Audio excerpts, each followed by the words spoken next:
उत्तर प्रदेश की सियासत में एक बार फिर से बड़ा राजनीतिक उलटफेर देखने के लिए मिला। पूर्व आईपीएस और चर्चित पुलिस अधिकारी प्रेम प्रकाश ने बीजेपी को छोड़कर सांसद चंद्रशेखर आजाद की पार्टी आजाद समाज पार्टी काशीराम का दामन थाम लिया है।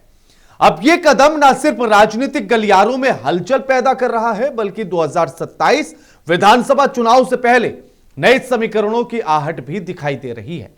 सोमवार शाम 6 बजे पार्टी में शामिल होते ही प्रेम प्रकाश ने साफ कर दिया कि अब वे सक्रिय राजनीति में पूरी तरह से उतरने जा रहे हैं। तस्वीरें आपकी टीवी स्क्रीन पर हैं और प्रदेश भर में संगठन को मजबूत करने में अहम भूमिका निभाएंगे।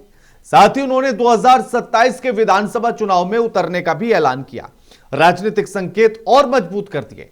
गौरतलब है कि प्रेम प्रकाश 31 दिसंबर 2022 को प्रयागराज में एडीजी पद से रिटायर्ड हुए थे। रिटायर होने के बाद 2024 लोकसभा चुनाव से पहले बीजेपी का दामन थामा था। हालांकि पार्टी में उन्हें अपेक्षाकृत सक्रिय भूमिका नहीं मिली और जिसके चलते पूरी कहानी बदलती चली गई। इसी बात को लेकर वो लगातार आरोप लगाते रहे और वो कहते रहे कि उन्हें सक्रिय भूमिका पार्टी के भीतर देखने के लिए नहीं मिल रही है और इसी के चलते अब उनका मन बदला है और जिसके बाद उन्होंने राजनीतिक दिशा को ही बदल दिया।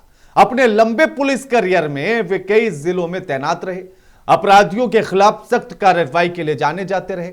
अब देखना होगा कि उनकी ये नई राजनीतिक पारी उत्तर प्रदेश की राजनीति में क्या नया समीकरण बनाती है। लेकिन अब बात पहले खबर से उठने वाले सवालों की। पूर्व आईपीएस प्रेम प्रकाश ने बीजेपी को क्यों छोड़ा?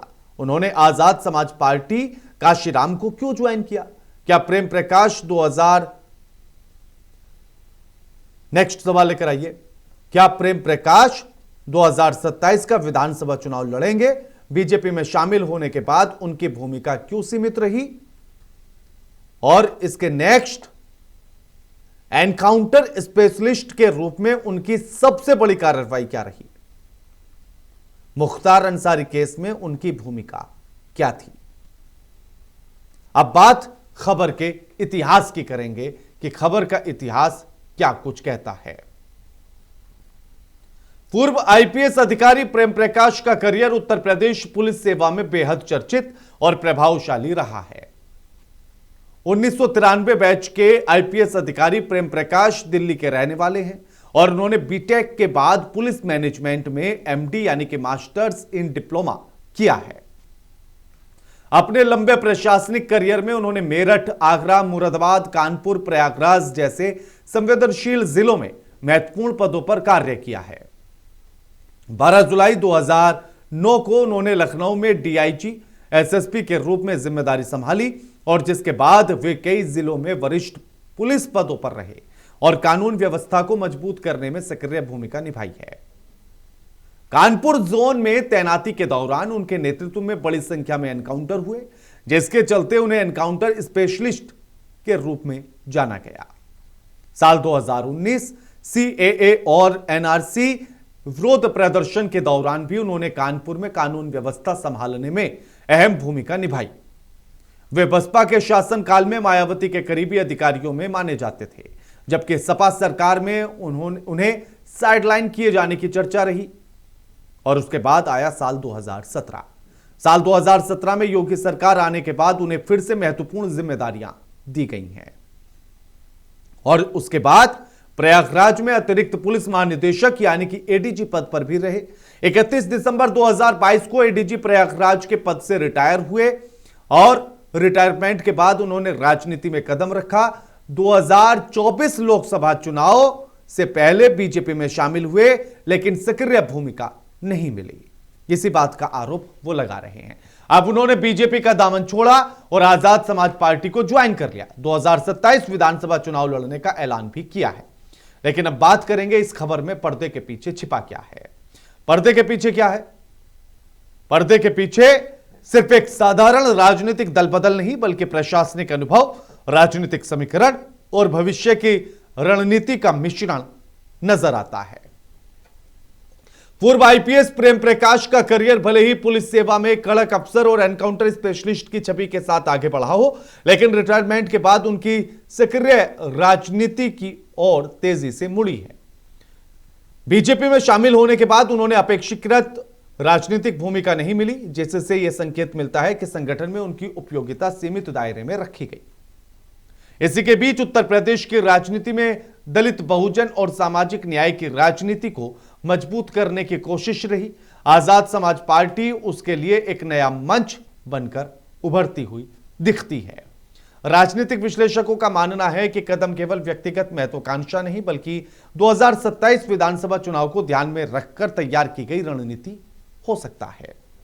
चंद्रशेखर आजाद की पार्टी को एक अनुभवी प्रशासनिक चेहरे की जरूरत थी, जो संगठन और कानून व्यवस्था दोनों की समझ रखता हो।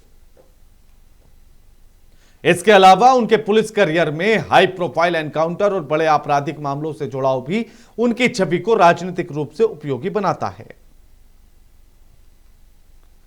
हालांकि पर्दे के पीछे यह भी चर्चा है कि सत्ता के अलग अलग केंद्रों में उनकी स्वीकार्यता और भूमिका को लेकर लगातार खींचतान रही, जिससे उन्हें राजनीतिक विकल्प की ओर, एक नए विकल्प की ओर मोड़ दिया गया। अब बात इस खबर के पोस्टमार्टम की करेंगे कि इस खबर का पोस्टमार्टम क्या कहता है।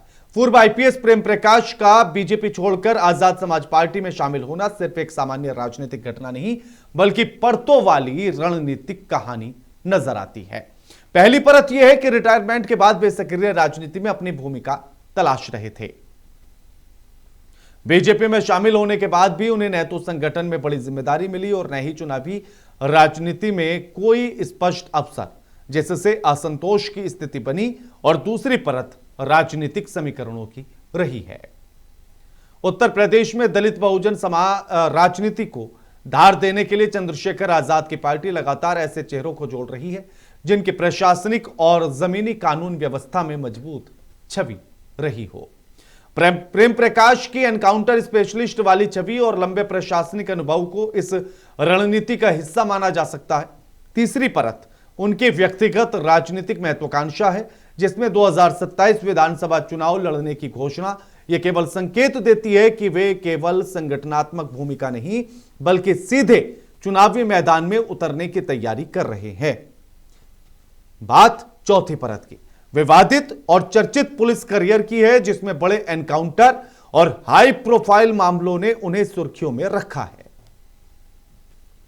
यही छवि राजनीति में उन्हें ताकत भी देती है और बहस का विषय भी बनाती है। कुल मिलाकर यह कदम सत्ता, पहचान और प्रभाव की नई राजनीतिक खोज के रूप में देखा जा सकता है।